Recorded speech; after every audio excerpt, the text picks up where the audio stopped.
நான் இன்னைக்கு எக்காலம் ஒரு வீரன் அப்படிங்கிற ஒரு தலைப்பில் ஒரு சின்ன கதை தான் சொல்ல போகிறேன். இந்த கதையோடைய மனநவசனம் என்னன்னா, நியாயாதிபதிகள் 7ஆம் அதிகாரம் 18ஆம் வசனம்.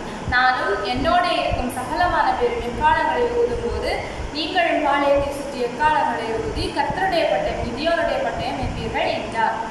இந்த கதையில் நம்ம எக்காலம் அப்படிங்கிற ஒரு விஷயத்தை பற்றி படிப்போம். எக்காலம் எதுக்கு ஊதுவாங்கன்னா, எக்காலம் எப்போவுமே வெற்றி கிடைச்சதுக்கு ஒரு அறிகுறியாக தான் எக்காலம் ஊதுவாங்க. நம்ம இஸ்ரவேல் ஜனங்கள் நிறைய பாவம் பண்ணதுனால கர்த்தர் அவங்கள மீதியானுடைய கையில் ஒப்பு கொடுத்தார். 7 வருஷம் இந்த மீதியானுடைய கையில் இஸ்ரவேல் ஜனங்கள் இருந்தாங்க. அதுக்கப்புறமா இஸ்ரவேல் ஜனங்கள் தேவனிடத்துல முறையிட்டபடினால தேவன் அவருடைய கூக்குரல்களை கேட்டு கிதியோன் என்ற மெருபாகாலை எழுப்பினான். அதுக்கப்புறமா கிதியோன் பாளையம் இறங்கினான்.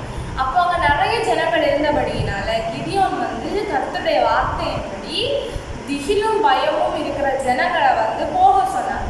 அந்த ஜனங்கள் போன அப்புறமும் நிறைய ஜனங்கள் இருந்ததுனால கர்த்தர் சொன்னபடியே ஜனங்களை நீரூற்றண்டையில் கூட்டிகிட்டு போயிட்டு தண்ணி குடிக்க சொன்னாங்க.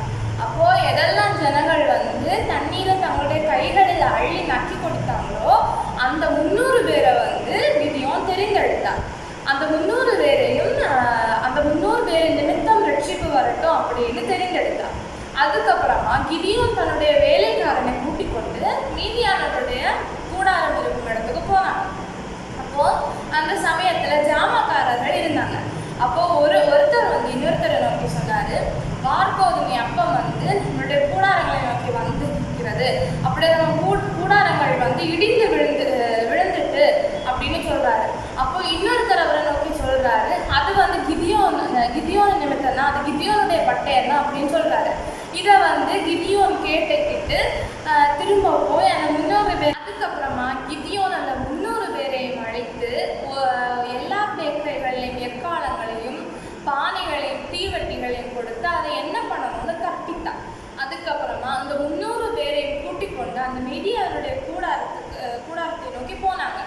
அதுக்கப்புறமா அவர்கள் சொன்னபடி அவங்க எக்காலங்களை ஊதி பானையை உடைத்து தீபந்தங்கள் ஏற்றியப்போ அந்த மீதியான அந்த கூட்டங்கள் எல்லாம் அதை பார்த்துட்டு அவங்களுக்குள்ளே அலறி அடிச்சுட்டு பயந்துட்டு அவர்கள் ஓடி போனார்கள். அங்கே 2 அதிபதிகள் இருந்தாங்க. ஓரேப் அப்படிங்கிற ஒரு கண்மலையிலையும் சேப் அப்படிங்கிற ஒரு ஆலையிலையும் இந்த ஜனங்கள் கொண்டு போட்டாங்க.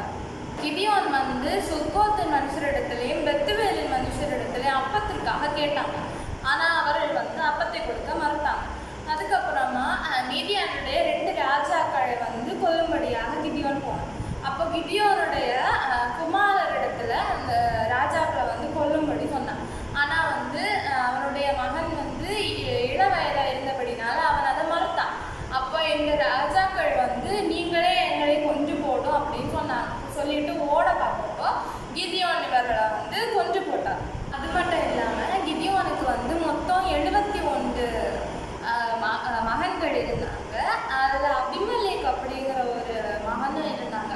அது மட்டும் இல்லாமல் இஸ்ரவேல் ஜனங்கள் கிதியோனையும் அவருடைய குமாரர்களையும் தங்களை ஆளும்படியாக கேட்டப்போ கிதியோன் என்ன சொன்னாருன்னா, கர்த்தரே உங்களை ஆளுவார் அப்படின்னு சொன்னார். அப்புறமா கிதியோன் நிறைய வயசானப்போ இறந்து போனார்.